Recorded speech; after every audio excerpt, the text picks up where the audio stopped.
नमस्कार दोस्तों, स्वागत है आपका आपके अपने चैनल दिशा स्पिरिचुअल पर।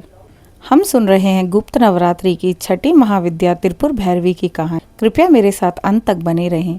महाविद्या त्रिपुर भैरवी का संबंध काल भैरव से है। यह काल भैरव की शक्ति हैं। इनके ही आदेश से काल भैरव कार्य करते हैं। देवी भगवती का यह स्वरूप विनाशकारी और विध्वंसकारी है।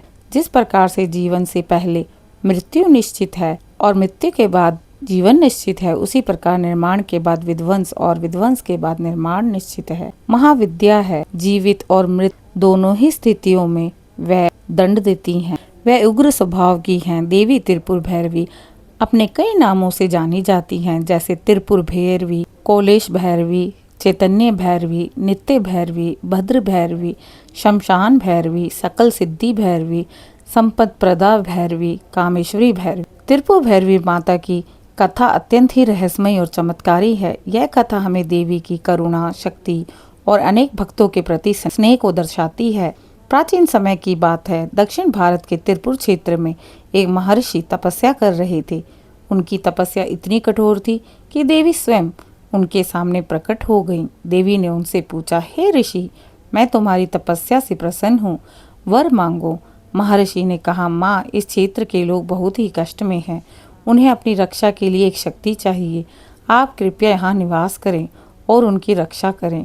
देवी भैरवी मुस्कुराई और बोली, हे ऋषि, तुम्हारी भक्ति से मैं प्रसन्न हूँ। मैं इस क्षेत्र में निवास करूँगी और यहाँ के लोगों की रक्षा करूँगी। देवी ने त्रिपुर में एक शक्तिपीठ का रूप लिया। वह माता भैरवी के रूप में स्थापित हो गई। त्रिपुर भैरवी माँ के दर्शन करने से भक्तों के सभी कष्ट दूर हो जाते हैं और उन्हें जीवन में सुख, शांति और समृद्धि प्राप्त होती है। एक बार एक भयंकर असुर ने इस क्षेत्र में आतंक मचाना शुरू कर दिया।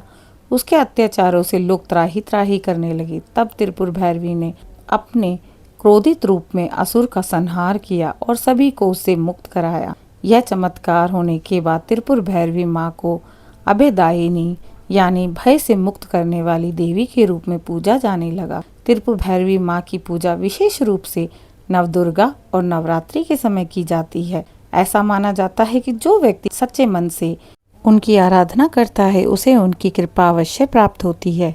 जय त्रिपुर भैरवी महाशक्ति महारानी, आपकी शरण में आकर हर पीड़ा हो जाए समाप्त। देवी की यह कथा हमें यह सिखाती है कि सच्ची भक्ति और समर्पण से हम देवी की कृपा और उनकी अद्भुत शक्ति को प्राप्त कर सकते हैं। आज की कथा आपको कैसी लगी कमेंट में जरूर बताएं। जय माता दी। आपके अपने चैनल को लाइक, शेयर, सब्सक्राइब करना ना भूलें। ओम नमः शिवाय। ओम नमः शिवाय।